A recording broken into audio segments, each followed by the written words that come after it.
My name's Jeff Standridge, and I am Chief Catalyst for the Conductor. And I'd like to take a moment to welcome you all to our monthly Startup Grind. We're doing Startup Grind a little bit differently tonight, predominantly because we have our Health Sciences Entrepreneurship Boot Camp going on. So some of you know, you may see some new faces that if you're a regular to Startup Grind, you see some folks maybe you haven't seen before. That's because we have mentors for that camp. We have campers representing 11 different colleges and universities across the state of Arkansas. We have members of our Startup Junkie partners from Northwest Arkansas here as well. And of course, our keynote sponsor, if you will, for the camp, Nancy Gray, President of BioVenture. So glad to have you with us as well. Round of applause. It is my pleasure to introduce you to our Startup Grind featured guest tonight, which is Dr. Greg Bledsoe, our Arkansas State Surgeon General, as well as the Clinical Innovation Officer for Arkansas Heart Hospital. He has a few other roles and titles that we'll talk through here shortly, so please help me in welcoming Dr. Bledsoe.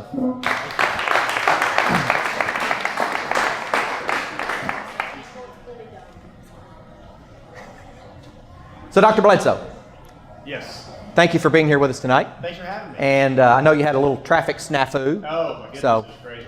Well, so what I'd like to start out doing is, if you could maybe give us kind of the Cliff Notes version of Greg Bledsoe, personal, professional, kind of start wherever you'd like to start. Tell us about your background and help us get to know you a little bit. Okay. I grew up in Rogers, in Northwest Arkansas. I did med school and residency at UAMS. My specialty training is in emergency medicine, and I had done some missions work overseas, and I was really interested in international health. So when I finished my residency, I went to Baltimore, to Johns Hopkins. I did a 2-year fellowship in international emergency medicine. I got a public health degree there, a master's degree in public health. I was asked to stay on faculty, so I stayed on faculty another 2.5 years, and I did research and taught. During that time, I got married. My wife and I really wanted to do some international work, so after spending almost 5 years at Hopkins, I was recruited by the University of Pittsburgh to go work on a consulting contract in the country of Qatar, which is in the Middle East, Qatar. So I went over there and worked on that. My first daughter, who's here tonight, Taylor, can you hear me? Raise your hand. Yay! So my oldest daughter was born in Qatar, and was there about 14 months. We worked on a project looking at emergency departments and emergency medicine, ambulances. When we finished with the contract, we went back to the United States, and I had started a medical education company, and so we moved to a beautiful place in Georgia, and I worked starting out part-time in the emergency department, and then also ran this medical education company. And then through a series of events, ended up in Alabama managing emergency departments, and was doing that when I got a call from the governor in late 2014, and actually almost in December, asking me to come back and possibly be the Surgeon General. So that's kind of how it all happened. But so it's been kind of a crazy circle, going from Little Rock all the way around the world and then back to Little Rock, but it's been a lot of fun. So tell us a little bit about medical school and your decision to go to medical school. When did you first start contemplating that, and what led you to medical school? Yeah, that's a little bit of a tricky question. I grew up in a doctor's family. So my dad's a general surgeon. My brother also, who's 2.5 years younger than me, he's also a general surgeon. So he knew from the time he was 5 years old, that's all he wanted to do. And I was all over the map. So I like journalism, I like computers, I like business, I liked everything. And I ended up in medicine just because I like science. And I thought that, if I started in science, I could go in other directions, but it would be hard to catch up if I didn't start in science. So I started down that pathway, and one thing led to another, and medicine just sort of got a hold of me. And I applied and was accepted, so I was very thankful for that. But even during medical school, I wasn't really sure what I wanted to do with my medical degree. So, there are people who go into medicine, like my brother, who from the time he hit the doors, he wanted to be a surgeon. And I was kind of all over the map again, and I ended up in emergency medicine because it was a flexible career, it was interesting, and it gave you really practical skills. So that was kind of my thought process behind that. Great. So being a former paramedic myself, I've always said if I went into medicine, it would have been emergency medicine. But even today, and I know I've got a colleague that I worked with in EMS, there's Mark back there, a few years ago, People always ask me, and I'll establish the caveat here in a HIPAA compliant fashion, right?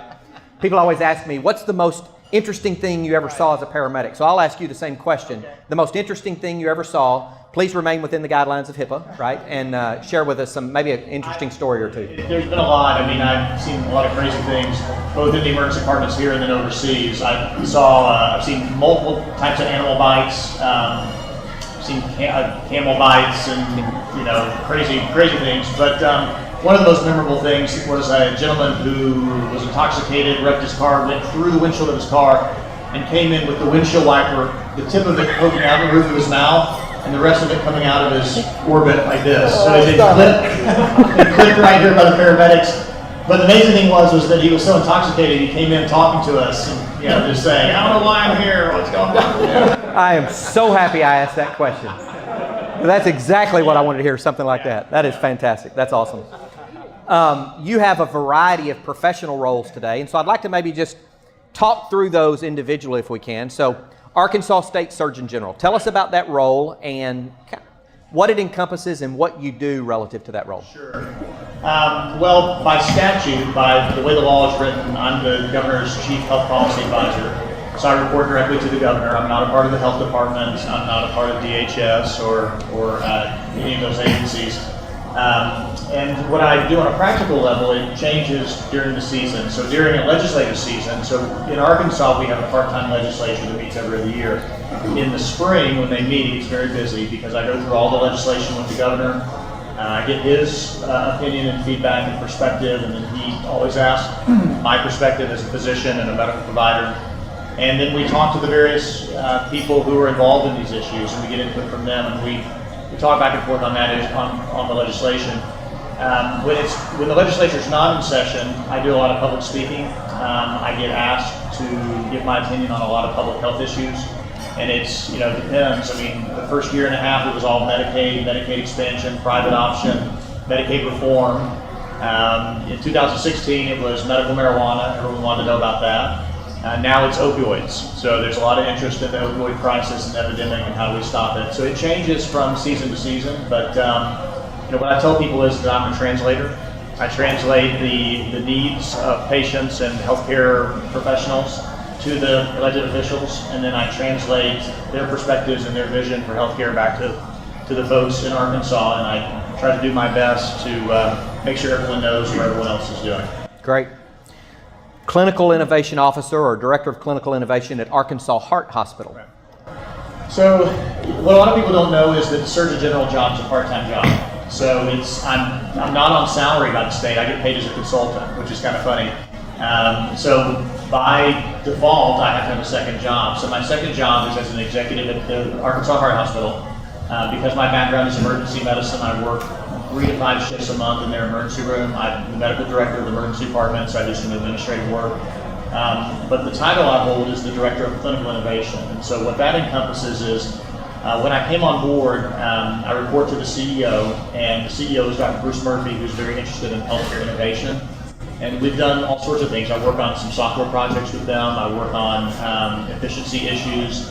I did multiple trips with Dr. Murphy to Silicon Valley and Kansas City and Salt Lake City, looking at incubators, specifically healthcare incubators and startup technologies that could affect healthcare. And so we do a lot of that, just evaluating new technologies, seeing if there are things that we could be doing better, and seeing if there are technologies that we could maybe encourage that could have a positive impact on patients. Great. I'm going to dog-ear that page on innovation, and I want to come back to that in just a couple of moments. Expedition or wilderness medicine. Tell us a little bit about that. So, I love the outdoors. I was in the Boy Scouts as a kid. I like traveling internationally. And, when I was doing full-time academics, a big part of your academic work is publishing papers and sort of carving out a niche for yourself. And my chairman called me into his office during my annual review, and he said, you need to have a niche. And I said, well, my niche is international health. He said, no, you need a more of a niche than that. That's too broad. So we started talking about what I was interested in, and he said, you might want to think about writing a textbook. And so one thing led to another, and he put me in touch with a publisher. And what we found was that there were some textbooks on wilderness medicine, but there were none from the perspective that I thought was important, which was if you were planning an expedition to go somewhere for a short period of time, what would you need to know? So to make a long story short, we gathered a group of about 50 experts from around the world. We put them together. We wrote a book that was published by Cambridge University Press. You can find it on Amazon. It's a hardback, 700 pages. I think it's really cool because it's got pictures from all these experts from all over the world. And then after we put the book together, I realized that I had a Rolodex of just an incredible group of people, and so we started doing medical conferences. Got it. So from there we started putting on medical conferences to teach people about principles of working in remote and extreme environments, and had one in Little Rock a couple months ago. Yeah. So I'm continuing to do the expedition medicine work. So speaking of authorship, you also authored a paper on injuries among UFC fighters, right? Yeah, that's right. So tell us a little bit about that. And so it's funny. My career is very the politically correct term is unique. The strange is probably the politically incorrect term. But when I was at Hopkins, I was of course doing research. I was getting my public health degree, and I became fascinated with Brazilian Jiu-Jitsu. Does anyone know what that is? Okay, so this was in 2001 or 2. I didn't know. Right around there. And so in 2003, when I moved to Baltimore, I started looking for a jiu-jitsu school. I couldn't find any of them in Little Rock. And I found one, and I started training in this martial art, and I thought it was amazing. And so I started watching the UFC and got into it. And then just on a lark, I went to PubMed, and there were no papers on mixed martial arts injuries. So to make a long story short, I was able to find where the ringside physicians and the Nevada Athletic Commission were posting their results and the injuries of the fighters for professional MMA matches. And we got all that information. We got all the information on professional boxers in Nevada, and we published this research paper. And it went viral. I guess that's the term you would use. It was 15 years ago. But I started getting calls from USA Today and Sports Illustrated, and 60 Minutes called me, and because it was the results of our paper were that the injury rates were basically the same between professional boxers and mixed martial artists, but the knockout rate was higher with pro boxers. And because the target region was primarily the head in boxing, and there were longer rounds, and for a lot of other reasons, we felt like the risk of head injury, at least, was higher with professional boxing. And so that was something that was counterintuitive to a lot of people, and it became kind of a sensation, and culminating in the UFC inviting me to come out and sit octagon side for a couple of their matches, which was really fun to do with my research team. So very interesting. Had a good time with it. You may not can tell us about this, but tell us a little bit about your work with the Secret Service. People always want to know that. Yeah, well, it's a secret. I can't. Yeah, I know. So, when I was at Hopkins, the Secret Service, a couple years before I got there, came to Johns Hopkins. And what a lot of people don't realize is if you're an acting president, then you have a large medical contingency that follows you around. You've got the White House physicians that travel on Air Force One and are stationed at the White House. When you go to developing areas where they might not have good medical resources, you go with a group of military physicians. So when President Bush was traveling to Africa, when I was at Hopkins, he would take a group of military physicians to take care of him, the White House physicians. With former presidents or first ladies or high-ranking diplomats that are traveling without the president, they don't have a medical contingency. They have a Secret Service detail, but no medical officers. So the Secret Service approached us and asked if we would staff some of these trips, and that's kind of where it started. So I was fortunate. I traveled with President Bill Clinton after he was president. I spent about 10 days with him as his physician in Africa. Through about 7 countries. We went on this plane through about 7 countries over the course of 10 to 12 days. And then about 6 months later, I was on the advance team for President George W. Bush's trip to Africa. And on that trip, I wasn't taking care of President Bush. I was taking care of the Secret Service guys and the other military security team. So we had about 150 of us were flown over with the entire armored motorcade, and my job was to keep them well so that they could protect the president. So it was an interesting trip. A lot of planning goes into those trips when you see the president pop up in various places around the world, and it's regardless of your politics. I've worked for Democrat presidents and Republican presidents, and it's really inspiring to see how our country is, how people react to it. And every diplomat that I worked with, and every president I traveled with, I thought did a really great job of representing us. So it was really inspiring to be an American and have that opportunity. And at the end of the day, they're just people, right? Yeah, it's really amazing. You get working with them on that level, you get to see sort of behind the scenes, and you wonder, how much of this is real and fake, and you get to see them kind of, with the lights not on, so to speak.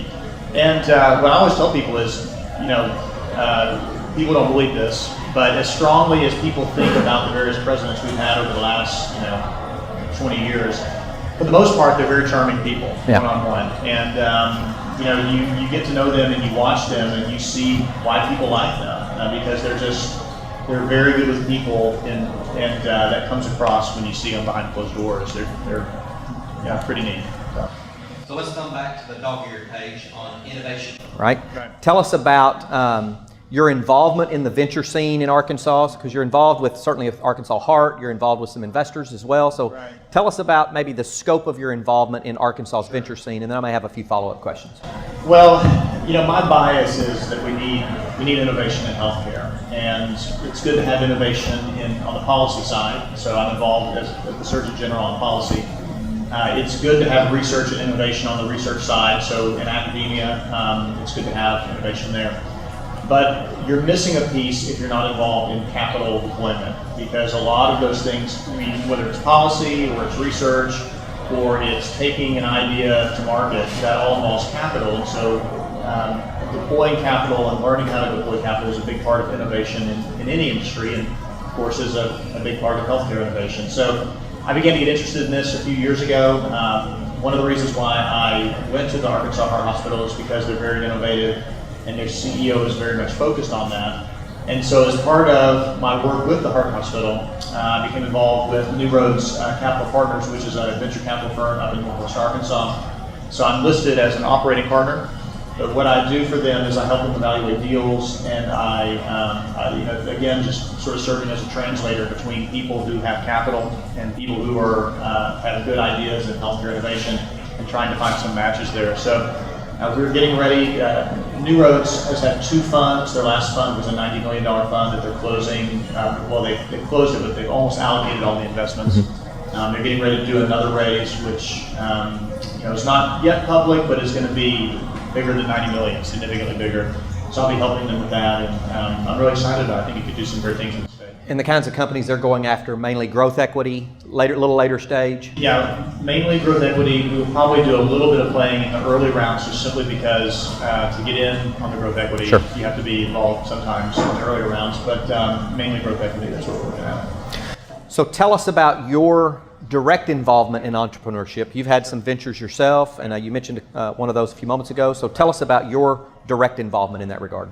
So the biggest involvement I've had was in starting my medical education company, and that's Exped Med, short for Expedition Medicine. So we started the company, a buddy and I started it in 2007. He is, to this day, a serial entrepreneur. He's a lawyer by training. He's done a lot of entrepreneurial things, and he provided the capital to sort of get it off the ground. About 2 years after we launched it, I bought out his share, and we remain very good friends to this day, and started doing it on my own. But what we do is we go into to areas and we teach clinical professionals how to handle cases and patients in remote and extreme environments. So a lot of American physicians and nurses have never taken care of a case of malaria, for instance, or have never dealt with exotic snake bites, or have no idea if someone gets injured in a foreign country, how do you get them home? So those are some of the topics that we cover, and we use in our syllabus, our textbook. But it's very different. If you've never been an entrepreneur, being an entrepreneur is very different than being a good lawyer or a good doctor or a good business person in a company, because you're taking a lot of risk, and you have to have a fairly thick skin and be okay with people telling you no. And it's a different world, but it's something that I've really enjoyed, and our company's still around. It's been over 10 years now, and we had a great conference in Little Rock and Pepper International in March. And we're going to be back in probably April of next year, maybe at Heifer, maybe at another location, because we've grown so big. But one of the things that's really taught me is how, I have a tremendous amount of respect for entrepreneurs.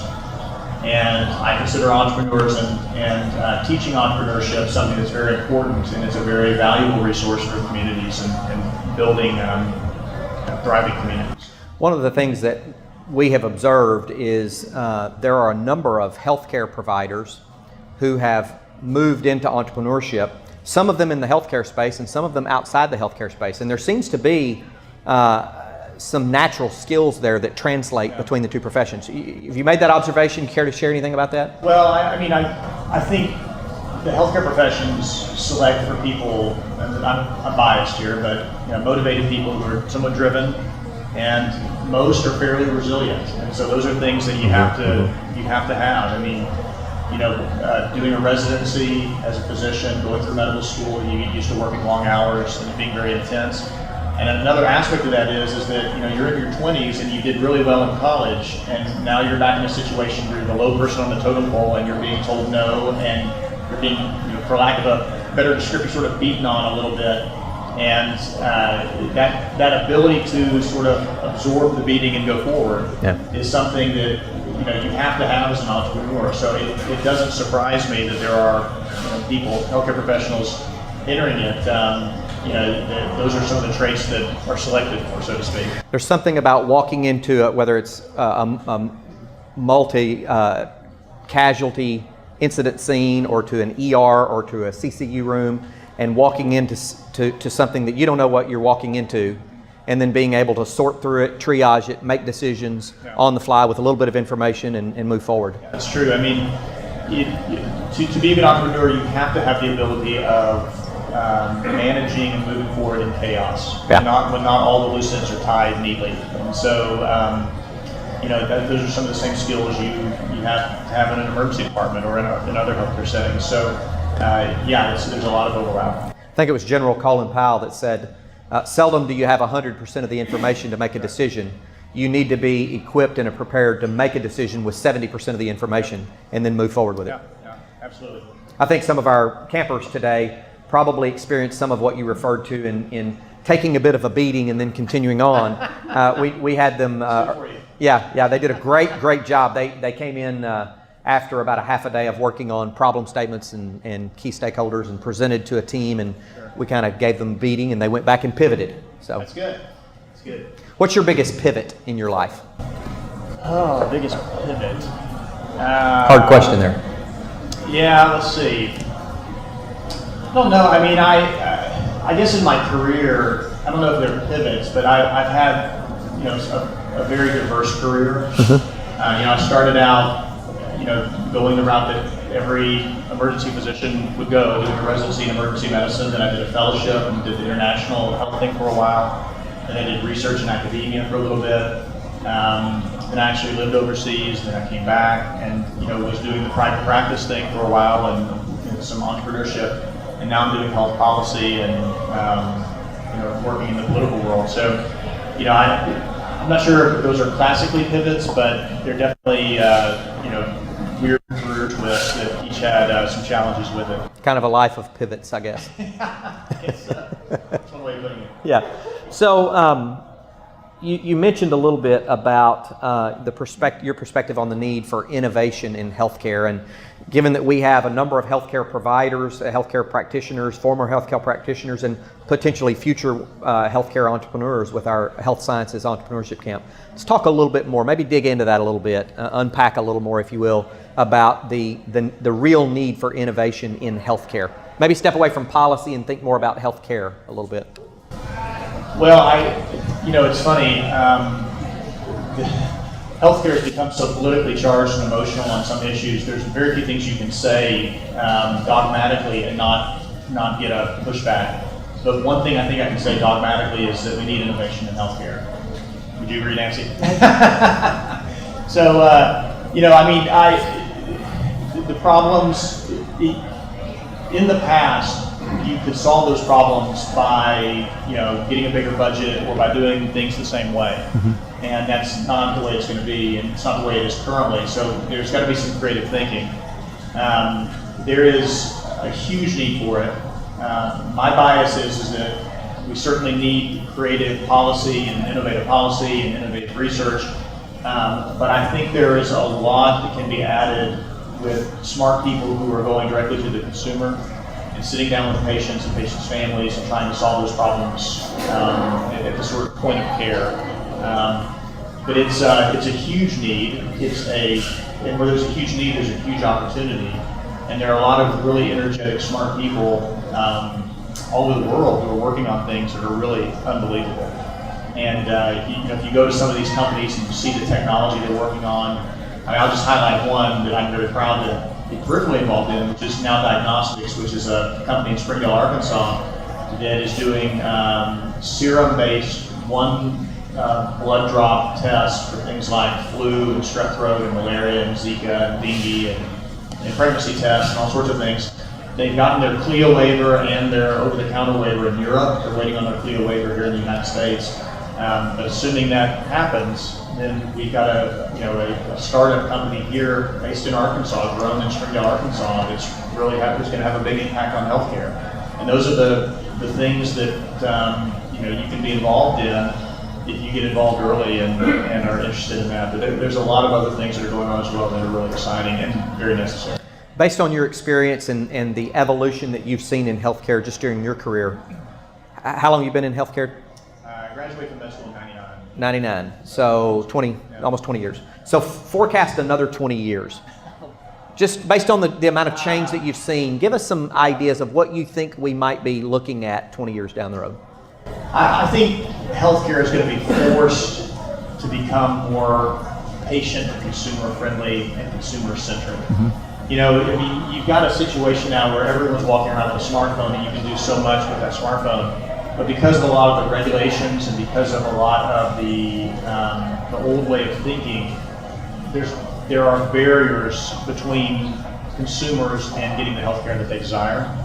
And I think that is going to start to, it's sort of like the Uber model. I mean, Uber, for better or for worse, Uber didn't go out and pass a bunch of laws to make Uber legal. Right. They disrupted the taxi service, and the taxi industry by just doing it. And I think that's what's going to happen in healthcare. You're going to have some smart people who are going to build Uberish sort of technologies, and the regulators are going to have to catch up, and they're going to have to make some concessions because the consumers are going to demand it. Mm-hmm. And I think that's going to be overall, I mean, there's some things that make me a little concerned, maybe a little nervous about it, but I think overall it's going to be a good thing. There's no reason why it takes the average person an entire workday and multiple hours of sitting in their primary care doctor's office or an emergency department somewhere to get a simple test when you can get everything else with the push of a button and delivered to your house. I mean, there are ways that we can do that. We just have to think creatively. So maybe drill down one level. If you had at your disposal infinite resources, leveraging that entrepreneurial bug, where would you go in healthcare with it? Wow, that's a great question. I think there's an opportunity, especially with mobile technology, and there are tons of smart people involved in mobile technology developing things in healthcare. I mean, it's all over the place, and there's a lot of money pouring into it. And I think the reason for that is that everyone's sitting here thinking this could be a game changer. Yep. You have a smartphone in your hand, mm-hmm. and you can it's limitless. So that would be something that I would want to put a lot of time into. And if I have unlimited resources, I'd hire a bunch of smart people to help me think through it, mm-hmm. and to be start really drilling down and diving into that. Having said that, the fear is that if you have a huge mass of people who are looking at this, how many quality healthcare providers are actually involved? And we need quality providers who can think outside the box and weigh in, because what we don't want is healthcare to become something that is good and instant but not high quality. Right. And so I think we need to have people involved in the conversation so that well-intentioned people don't end up hurting folks in the end. But that it is something that it's really exciting to see. Super. So I'd like to take a few questions from the floor if we could, if you're all right with that. Yeah, sure. And I would ask you to just maybe stand up and state your question very, very loudly, and we'll see if we can engage in a dialogue in that fashion. Someone? Yes, sir? Wait. Sure. Yeah, sure. Okay, so as we're looking towards the next 20 years of healthcare, do you think in the next 20 years we'll have something implanted in us that's measuring our input and all of our health metrics? I think if people can get past the creepiness factor, that's definitely a possibility. I mean, they're experimenting with that already in a lot of places. And what would be really interesting to see is, if the military starts doing it, which very well could be a possibility, because those are the sort of people that would be really advantageous. You plant a little chip, you track someone's vital signs. But again, the creepiness factor of having something in you is going to be something that people have to get over. So I think the technology's there, and I think it's a possibility, but with some barrier, borders around that, people say. Yeah. Someone else? Yes, sir. Aaron? So I'll try to ask this in a way that you don't get yourself in trouble. But my recollection is there's only one position in the legislature, and so you said your job's to translate. So what is the difficulty in that task? I mean, what is the understanding of the body of the legislature, and where do you find yourself in conversations that you wish you could get out of and move on to other things, and sometimes vice versa? So just kind of curious about that relationship. Let me just rephrase that, and I'll paraphrase, Aaron, keep me honest. With just one physician in the legislature today, where does our Surgeon General spend his time, and how does he spend his time kind of advising them? Is that fair? Yeah. That's a great question. The reality of our form of government is that we have citizen representatives. So we don't have, we don't have people who are sitting above and saying, okay, we've got 100 people in the House, we need 10 engineers and 10 physicians and 10 entrepreneurs and 10 whatever. I mean, people get elected because they, step out and they say, I want to run for office, and they get the votes. Because of that, you have a whole mix of different types of people. You have some really smart people, and you have people who, you kind of worry about sometimes, and then you've got everyone in between. What I've found, though, is that everyone that I've met in the legislature is someone who has good intentions and is motivated to do the right thing based on their perspective of what the right thing is. I've never met anyone that I thought, this person is evil and lazy and, wants to do that. They're not, you might disagree with them, but they're well-intentioned. And so having a conversation with someone and starting from that and then trying to walk them through some of these complicated medical issues can be challenging, but it's amazing if people trust you, it's amazing what they're able to absorb and to understand when you lay it out. What I try to do is I try to have a mastery of the material so that I can break it down in a very clear way. But I also try to be the sort of person that, I'm straight up with them. I can say, here's where I stand on this issue. And here are the facts that you need to know, pro and con. And if you do that and people believe that you're laying it out in an objective way for them, they'll be more open to your input, even if they disagree. I've been very pleasantly surprised at how nonpartisan the discussions are behind closed doors in some ways, even though what gets into the newspapers and the television is very cantankerous at times. So I can say this: I'm very proud, even though I don't agree with every decision and statement, and not everyone walks away from a meeting with me agreeing with my perspective on things. I'm very proud of the people who serve in our legislature. It takes a lot of fortitude to stick your neck out and run for office these days. And even the people I disagree with, I have a lot of respect for them. Thank you. Anybody else? Yes, ma'am. Hi. Being from kind of the Bible Belt and seeing a lot of groups going on international missions for a week or two every year, what are the aspects that you think would be most important for people to know before they go? If you're only going for a week or two on an international trip hoping to make long-term health changes to an entire community? Yeah, that's a great question. So the question is that if you're only going on a week to 2 week mission trip, what are some things you need to think about if you're looking to have a long-term impact? So this is a great question because it cuts to the core of why I did a fellowship in international health and got my public health degree. I'd gone on a half dozen medical mission trips, and what I began to see very quickly was that a lot of the issues that these people are struggling with in developing areas, they're not medical issues, they're public health issues. Sanitation, vaccinations, clean water, education of some sort. And they do, I mean, the medical care is absolutely a part of it, but some of the root causes are public health issues. So I went to Hopkins and did international health and got my public health degree because of that. Because I wanted to be involved when I did international work in something that wasn't just parachuting in for a week and then coming out, and you know, the people who are providing the care feel good, but you haven't really had much of a difference. So, you know, on a practical level, I would say if you're involved with a nonprofit or a church group, or you by yourself want to have an impact overseas in some of these developing areas, partner with an organization that's there for the long haul. There are ways of doing international healthcare that is very good and leads to long-term gains. There's a way of doing it that's very bad, because not only do you not achieve anything, but then the infrastructure doesn't get built, because here come the Americans back in to, we know they're going to come 3 times a year, so why should we develop this on our own? I mean, that's the reality of it, is you can be actually an impediment to the development. So I would say partner with some of the good groups that are out there. There's a lot of different groups. Some are faith-based and some are non-faith-based that do some good work. And when you're in that situation, there's a lot of good things to do, and there's a lot of good partners to have. And I would encourage people to go on short-term trips with some of these partners, even if that's all you get to do right now.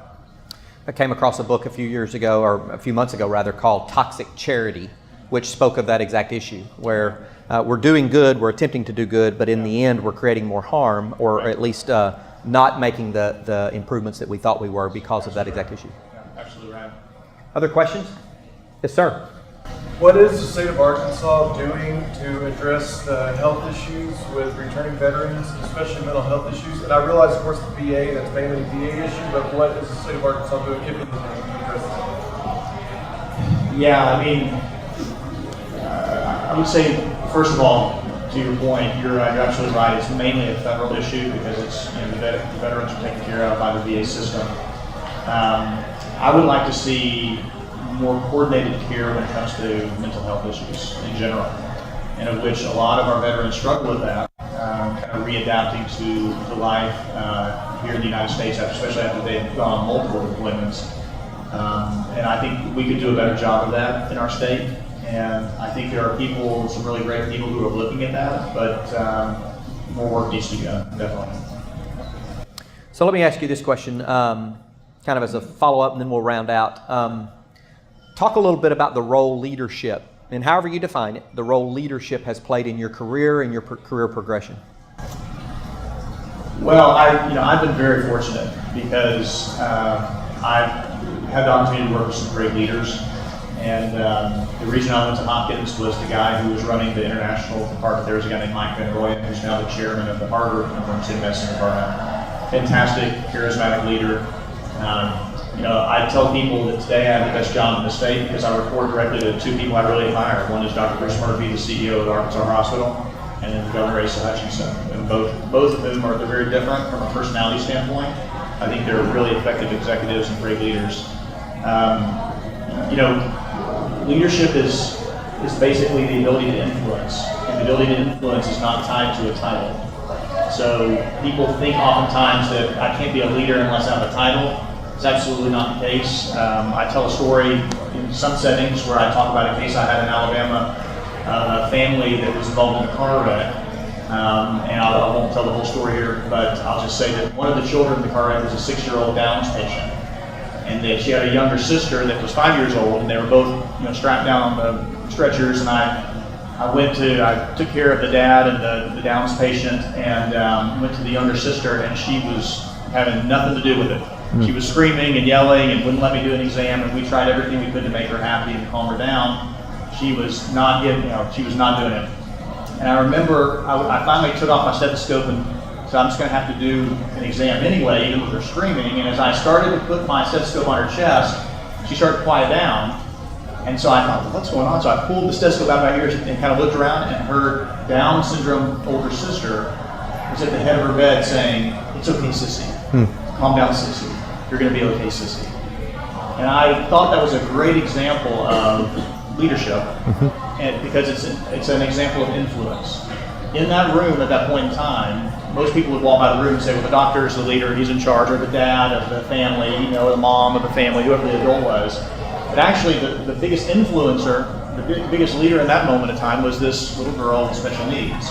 And so I use that example to say that leadership and influence isn't tied to titles, it's tied to your ability to influence the people around you.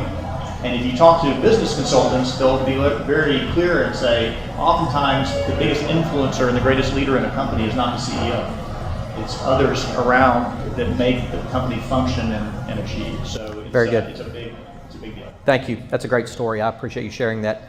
So we like to end all of our Startup Grind events by asking one question. What's one piece of business or life advice that you would give to this group, knowing that we have a number of healthcare providers, healthcare professionals, aspiring healthcare professionals, healthcare entrepreneurs? What's one piece of business or life advice you would provide? I'm going to give 2 short ones. Okay, we'll allow that. And because I alluded to one in the beginning, so on a practical level, I would say be a translator. And by that I mean this. Healthcare as a whole is very complicated, and it's operated for the last 50 years in silos. So you have the clinical people over here, and the research people here, and the business people here, and the policy people here. And you have to have all those different groups to make the system work, but they don't talk to each other. They didn't talk to each other for a long time. The people who are having a big impact these days in healthcare are people who can stand between the silos and help them talk to each other. And to do that, you have to have a couple of things. Number one, you have to be excellent in your primary area. So I'm not saying to be a generalist, that's different. You have to go deep in some area. So be a great physician or a great nurse or a great researcher or a great business person, whatever it is. But then add to that skills that allow you to interact with the other silos. And if you can become excellent in one area and then have the ability to translate between the camps, you become a tremendous resource and someone that can actually affect things because you know how these other groups are thinking and you have connections and the ability to connect people. So that's number one, be a translator. And then number 2 is be humble. And when I talk to people about this, I just say, you can't learn anything if you think you know it all already. And yet, humility is something that people don't understand. It's not having a low self-esteem. It's just knowing where you sort of fall in the big picture. And so there's a preacher that I heard once that I thought summed it up really well. He said, humility is not thinking less of yourself, it's thinking of yourself less. And so keeping your eye on the ball, when you're working on a project, if the biggest thing you're worried about is how everyone thinks of you, your eye's off the ball. You should be thinking about the next step in that project. What I tell people is that a great example is that you're a college student, you're in a class of 50 or 100 people, and the professor says something that you don't understand. If your goal is for everyone to think you're the smartest person in the room, you won't raise your hand and ask a question. If your goal is to master that material, you raise your hand, because that's the most efficient way of learning the material. And then if you stick your neck out and you raise your hand and you take the risk of people thinking you don't know what you're talking about, you're not very smart, that point that the professor answers, you'll never forget for the rest of your life. But that's a great sort of metaphor for how you approach all these other projects. If you're not humble, if you're proud, if you're worried too much about what people think about you, you're not going to be able to be stretched out of your comfort zone, you're not going to grow. So be a translator and be humble enough to stick your neck out and have courage. Fantastic. Well, Dr. Bledsoe, thank you for being with us tonight. We really appreciate it. I'd like to say a special word to our partners and sponsors, University of Central Arkansas Conductor and Startup Junkie. We all work together to make the entrepreneurial scene here in Central Arkansas grow.